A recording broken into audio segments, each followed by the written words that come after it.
This is Gemara and Yoma Daf Nun Hey. All the learning for this month, the month of Sivan, has been generously sponsored as a special schos shidduch for Yisrael Chaim and Devayim Mirtashan learning the Torah Chabura Shbias Schos that Yishvan the Shidduch Hagayin Bekarayv. Of course, all the Chayim and Beveg Chaim and Sarsh Samsim Reizei Lozar Basknen Deli Basim Chaysay Yisrael Bemindol Aliyah Zeperes Min Shalei Shalom Bas Naomi Veshavig Shevchan of Shmo Ben Tila Dniel Ben Chayin Reizol Melchay Basim Lebracha Bas Tavim Musa Dinaim Lebas Shein Mendel Siva Vego Dorin Vechelas Zonas Delehun Mevkor Bas Veshavan Aftali Siv Mechalester. As well as the for Etalea Bas Ita. We pick it up in the very, very bottom of Nun Daladum Bees, and we are standing right outside the Kodesh HaKadoshim. We already did the first enter and exit. The Kohen Gadol already went in with the machdu, with the coals, with the ashes of the Keteres. He put them down. He already took the ashes. He put it on top of the Keteres. He filled up the entire room with smoke. He backed out of the Kodesh HaKadoshim. He said a short prayer, and now he's right outside. Right outside. He's encountered with the blood of the two karbanos of the par and of the seir, and now we're going to learn about the sprinkling of the dam, which we started and we mentioned already in the Mishnah. So says the Gemara in the last line, he takes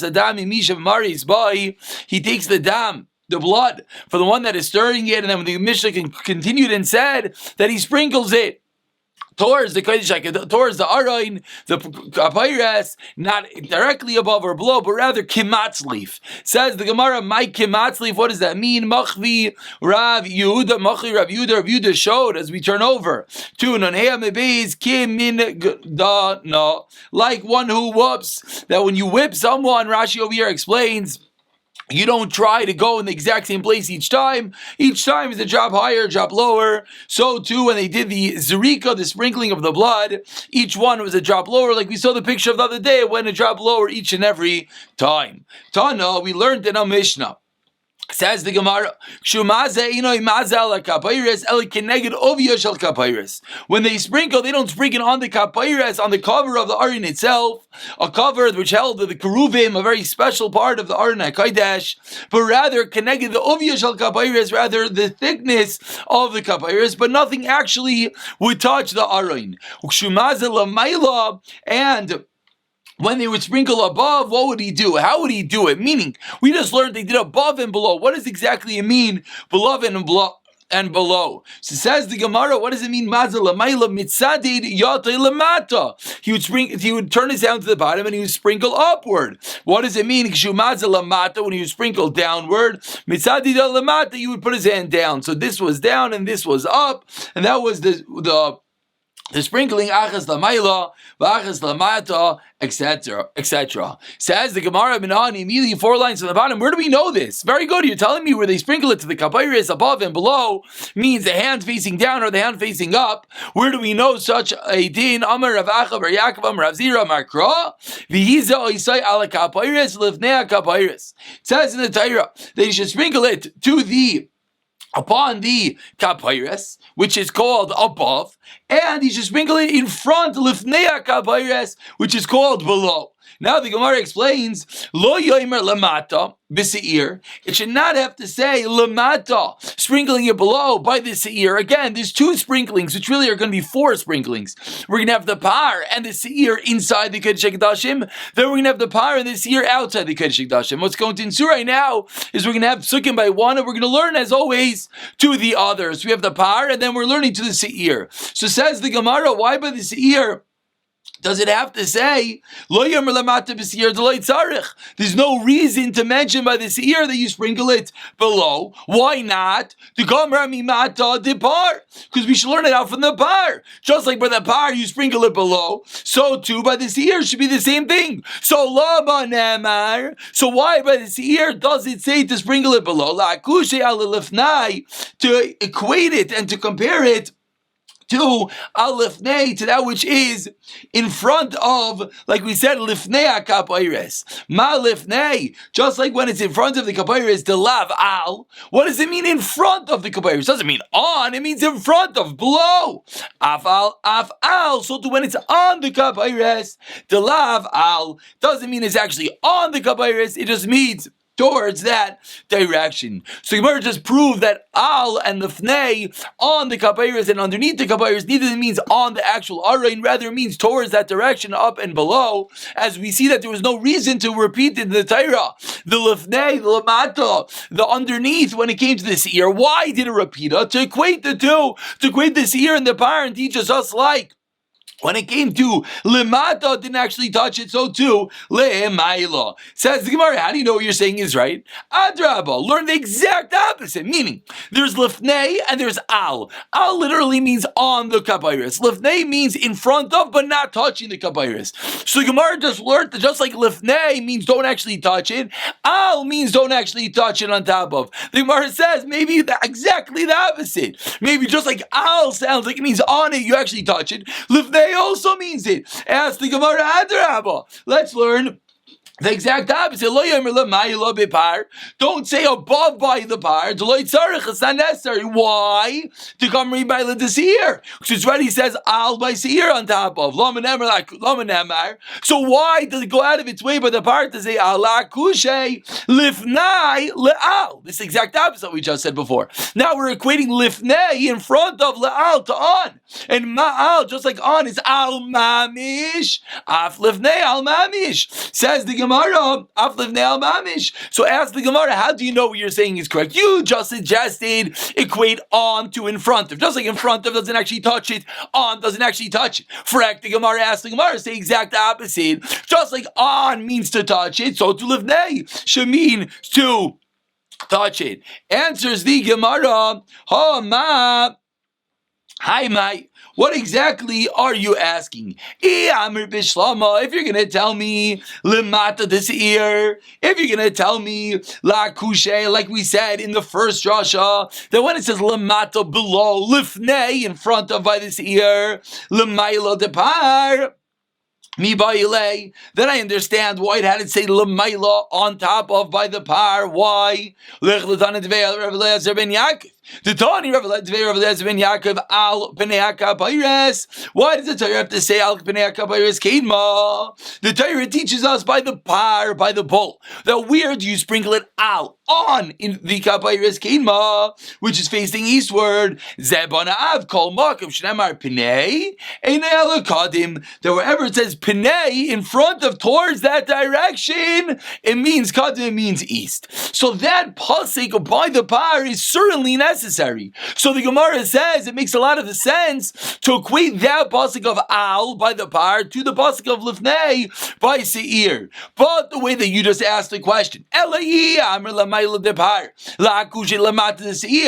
if you're telling me the opposite, that the pasuk by par is equated to seir, it teaches me actually has to be on top of the arain lamayasa. So there's no reason why the Torah had to say al pnei HaKapayres Kedma. So for the fact that the Torah said al pnei HaKapayres Kedma shows me that pasuk is necessary. Once we know that pasuk is necessary, we learn out the seir from the par, and just like al, just like lifnei, doesn't mean on, so to al does not mean on. And what are we coming out with? What's the sum total of this long drasha? Is that when you sprinkle the par, when you sprinkle the seir, when you do it kemagnif, when you do it like the whip, and when you do it up, and when you do it, I should say up and below, what does that mean? It means it doesn't actually go onto the aron, it just means in that direction. Says the Gemara, Tanur Rabbanan, 3 lines before the white lines, says the Gemara, let's go a bit deeper into these drashas.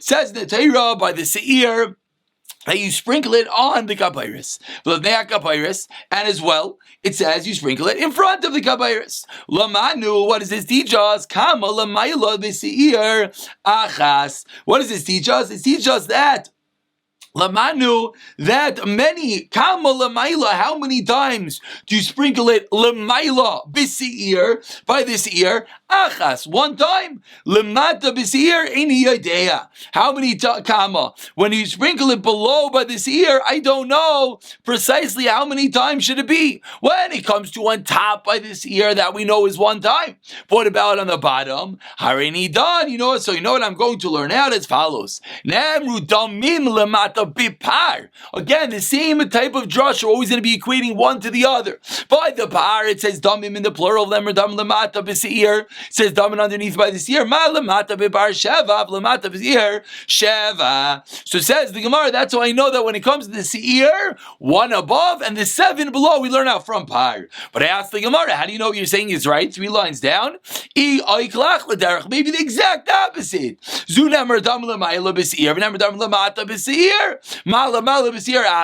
like when it's above by the seer is 1.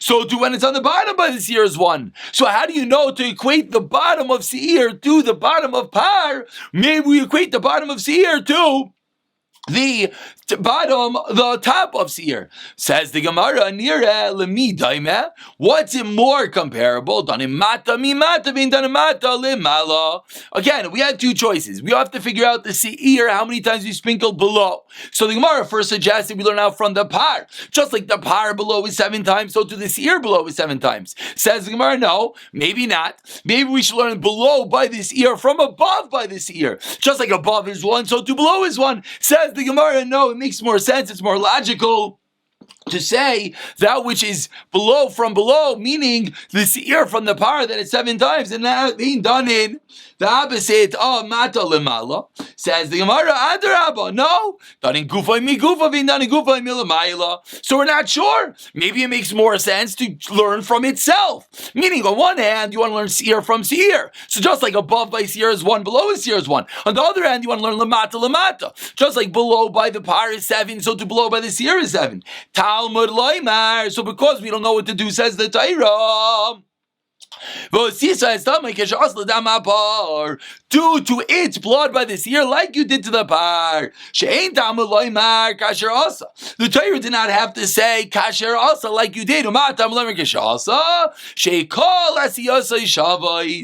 Everything should be equal between the par and the seer. Says the Gemara, so it's conclusive. The reason that we know that seers have 7 below, we learn from the 7 below of the par. The fact that it says kasher asa goes out of its way to teach and equate that the seir is like the par for all dinim, and therefore we know it has to be 7 times sprinkled below. Says the Gemara, what do we just learn? We learned that below by the par in the seir is 7. Okay, now we continue. We started off saying we know that lamala b'seir is 1. We just learned that lamata b'seir is 7. Now we have to figure out what's lamaila b'par. We don't know. Kama, how much is it? Varini done. I'll learn as follows. Nemer dam lamala b'seir, nemer dam lamala b'par. Mala b'seir achas, af lamala b'par achas. Again, the same type of Joshua. We already know 1 by the seir. Just like the 1 by seir above is 1, so to the 1 by the par above should be 1. We can say the opposite. Zunemer dam lamata b'par, nemer dam lamala b'par.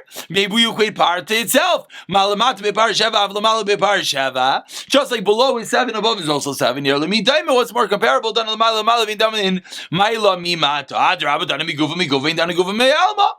the Gemara, we're stuck with the same question. We don't know which way to go. Do you equate par to par? Do we equate maila to maila? So once again, the Torah says, so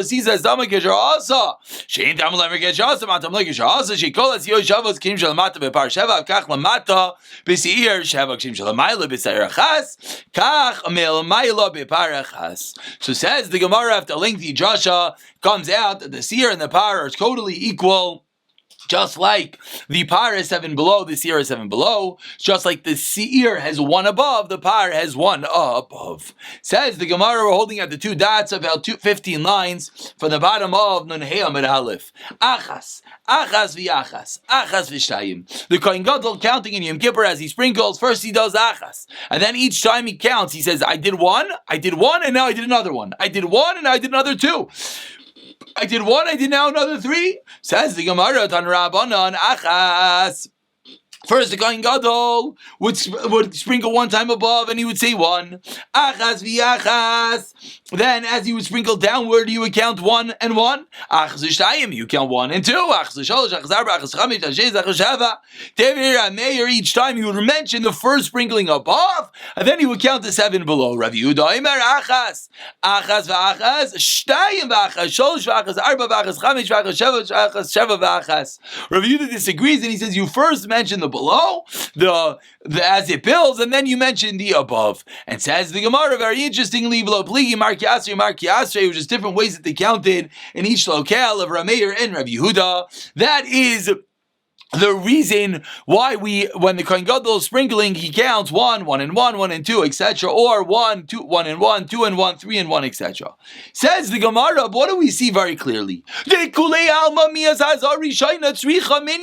Everyone agrees that the first sprinkling you have to count. With each and every one. My time, what's the reason? So we're going to have two fundamental reasons why the Kohen Gadol counted in this unique and interesting way. Etc. We don't want him to make a mistake. If he just starts counting, he does one, and then he starts counting 1, 2, 3, 4, 5, 6, 7. We're afraid he's going to mess up because he's going to count the first with the latter. Why does it say sprinkle again? Meaning the first one you have to count, you have to announce. That is number one. Together with each and every one. What's the difference? He did not count, he did not err. According to the first opinion, the whole reason to count was just to prevent you from making a mistake. But if you didn't count and you didn't make a mistake, you didn't do anything wrong. Whereas according to, the Avodah still works, but according to the second Shita, it's going to be a problem. Says the Gemara, as we continue, the Kohen Gadol, now that we know how he sprinkles, he just did his first sprinkling in the Kodesh HaKodashim. So far, he went inside 2 times. One for the Ketairis. Now he just went in the second time to sprinkle the par, the dam of the par. Says the Gemara, Yatsi goes out and he puts the par, the blood of the par, on that golden holder in the Heichel. And then we had a machlekes in the Mishnah whether there were 2 holders or 1 holder. Were there 2 holders and he puts down the blood and then he picks up the other one, or was there 1 holder that he first picks up the second blood of the seer and then he puts down the blood of the par? Says the Gemara. 3 lines from the bottom of Tananos, we learned in the Mishnah of Yehuda Omer, seemingly a random din. Of course, this is going to come back to teach us the din of Rav Yehuda. Rav Yehuda was the opinion in the Mishnah that said it did not have 2 stands, they only had 1. So says the Gemara, according to Rav Yehuda, different din. The shayfres, what were the shayfres? The shayfres were the collection boxes, the tzedakah boxes. They were narrow up top and fat below, so no one could stick their hands in and steal anything. We learned this extensively in Shkalim. They would not have a collection box for the kinei chayva, for the birds of obligation. Why? Because we're afraid that there's going to be a mixture. Ask the Gemara, what exactly does that mean? What are you afraid of? No, we're afraid of. We're afraid that you're going to have a kingdom, a bird that's a chiyuv, an obligation, and you can have other ones which are nedavos, that are voluntary. And the 2 are going to get mixed together, which is a dreadful thing, because that which is an obligation has to be brought from itself. It cannot be brought from something which is a nedava. So that's the reason Rav Yosef explains that Rav Yehuda holds they did not have collection boxes for the kinei chayv, the obligatory birds, in the Beis HaMikdash. Again, we'll come back in a few moments. This will tie back to our sugya. Buy in the last life and have a tray, make 2 boxes, and write on it. Hey, the chayva vein and the dava. Right, this is a chayva, this is the dava, and therefore you solve all problems. Why do you have to go and have no collection box at all? Make a box and label it. Answers the Gemara, Rav Yehuda, as we turn over to Nanheya Midbeis. Rav Yehuda explains a fundamental yesod, which is going to come back to our din, less Lake Siva. Rav Yehuda holds that we do not write. What does that mean? What that means is he does not rely, as Rashi says in the Daf Rashi, we don't rely on writing something because we're afraid at times they will not watch, not listen, not look, not read that which it said, and you're going to come and make a mistake. Which of course is a bit of a first cousin to many different sugyas that we've had. We had by Hilchas Shabbos, you have to have a reminder, perhaps Shemayata, you don't come to play with the flame. We know by Hilchas Nida, you have to have a hecker. We know by basar v'chalav you have to have a hecker. And in each one of these situations, the poskim discuss to help making a paper, making a petek, writing basar chalav, writing nida, etc., writing Shabbos. And many poskim are machmer. One of the reasons that the poskim bring is very similar to this Rashi is that the zimnin de lava daite. They're not going to look. It's true there's a piece of paper next to your crackpot. It's true it says Shabbos. But who says that's going to remind you not to touch the knob? Whereas if you have a whole lined crackpot, you have an insert. Whereas when you cover the knob as well, whereas by basar v'chalav using different placemats, that's something you can't ignore. But a mere piece of paper with a word is always something that we're afraid, like Rav Yehuda here teaches, we're afraid to lava daite. Says the Gemara that's nan, and now we're going to prove the opinion of Rav Yehuda Aimer. Lo yasham elakein echad. Lo yasham. They only had one stand. This is our Mishnah. Rav Yehuda says he only had one golden stand, Bilvad. Why do they only have one golden stand? Says the Gemara, we explained. We haven't explained it in our Mishnah. Says the Gemara, Trey my time aloi. Why doesn't Rav Yehuda say you have two stands? One for the blood of the seer, one for the blood of the par. You know why? Misham de nechlafi. Because you're afraid you're going to mix up the two bloods. Says the Gemara, V'nevi Trey v'lichtav alayu. Hey, debar v'ei seir. Have two stands and have a nice little plaque. This is for the blood of the par. This is for the blood of the seer. Why does Rav Yehuda say don't have a stand at all? Elo Rav Yehuda less like Ksiva. This is a raya. Rav Yehuda holds, like we just said, that Ksiva does not necessarily work. Says the Gemara, a gavaldik, a beautiful raya from the Dinam Kinim, that just like we see Rav Yehuda holds like Kinei Chayva, we do not make a box. Why don't we make a box with obligatory birds and just label it these are obligations and these are voluntary? Must be Rav Yehuda holds. Ksiva does not necessarily suffice. So too in our Mishnah, Rav Yehuda holds we only make one stand for the blood because two is not necessarily going to work. Because Rav Yehuda holds we don't hold of writing. That's not going to be enough. Meisvei asked the Gemara, another part of Shkalim that we learned in Parak Vav. There were 13 collection boxes in the Beis Hamikdash, and it was rained upon them. Tiklin Chadatin, the new Shmachs shekels, Tiklin Atik, and the old ones. The Kinim and birds, the Geizli Ayla, and the pigeons for the Ayla, the Eitim Ulavaina, Vizav like Abayres, Vishishel and Adav, and 6 boxes for voluntary donations. Tiklin Chadatin, what were the new Machzah Shekels? Elu Shkalim Shal Kol Shana V'Shana. These were the new Shkalim that everyone gave each and every year. Tiklin Atikin, what were the old Shkalim? Bishaloi Shakal Ishtakad Yishkal Shana Abba. If someone forgot, he missed the cut of time. He still has to give the money to the Beis Hamikdash, but they put it in a separate box. Kinim ain't Tyrin. What is it when the Mishnah said Kinim? That's referred to the doves. Goizlei Oyla Hein B'nei Yoina. That refers to the young pigeons. V'kulan oilas divrei Rav Yehuda. Rav Yehuda says they are all oilas. But what do we see? We see for this Mishnah, this is Rav Yehuda. Rav Yehuda said it does help to label it. There are 13 boxes. That could get quite confusing. Yeah, Rav Yehuda says no big deal. Just put a label in each one. So what's going on? Why by us? Why by the Kinei Chayva don't they label it? Why by us in our Mishnah? By the stands don't they just label the two types of blood? Answers the Gemara, Ki Asar Avdimi, a different reason why Rav Yehuda says it's Din Amar Amir Rav Gzeir Misham Chato Shemesu Ba'Eleha. You know the reason why they don't have a box to collect the kinim, the birds, for an obligation, because they're afraid that what's going to happen, they're going to have all the different monies for the kinim, for the different birds, and an owner is going to die. And what's the halach if an owner dies? V'chato Shemesu Ba'Eleha. The lacha is that you're not allowed to bring a carbon for that. You have to yelech liyama. You have to throw the money into the sea. So says the Gemara, you're going to come up to a terrible problem. You're going to have a whole box of money. The owner's not going to be here, and now all that box is finished. Says the Gemara, 1 second. Do we really concern ourselves with this far-fetched concern that the owner might drop deva? If someone says his carbon chatas from Medina Sayyam, we don't say don't bring him. Maybe he died. No, we assume he has a chazaka that he's going to be alive. So therefore, that's not going to be the concern. You know that the owner died. If you know that the owner died, therefore you run into a serious issue. Why do you run into a serious issue? Because now you have the box and all the money is mixed together, and therefore that's the reason why Rav Yehuda says you don't make a box for the kinei chayva, because we're afraid they're going to get mixed together. And one case where the owner will be dead, his money will be in there, and you'll be up the creek without a paddle. Says the Gemara, what's the big deal? They separate 4 zuz. Throw that money out, and the rest will be mutter. Meaning, take about the money that was used from the owner that died, get rid of that money, and the rest of the box now is mutter. We were nervous that one of the owners are going to die, and therefore the whole box of all the money's collected is all going to have to be thrown out. Why? The rest of it will be fine. Just throw out that one. Answers the Gemara, fundamental teretz of Yehuda, less lay breira. Rav Yehuda does not hold a breira. Rav Yehuda does not hold a retroactive clarification. And therefore, taking out the money right now and saying this was the money that the owner gave, Rav Yehuda would say it would not suffice. And therefore, that will not work as well. And that's the reason why Rav Yehuda held that you do not have the kine chayva, you don't put in the birds for obligation. We'll pick up from here. Tomorrow we'll get deep into the sugya of breira, dealing with the shita of Rav Yehuda.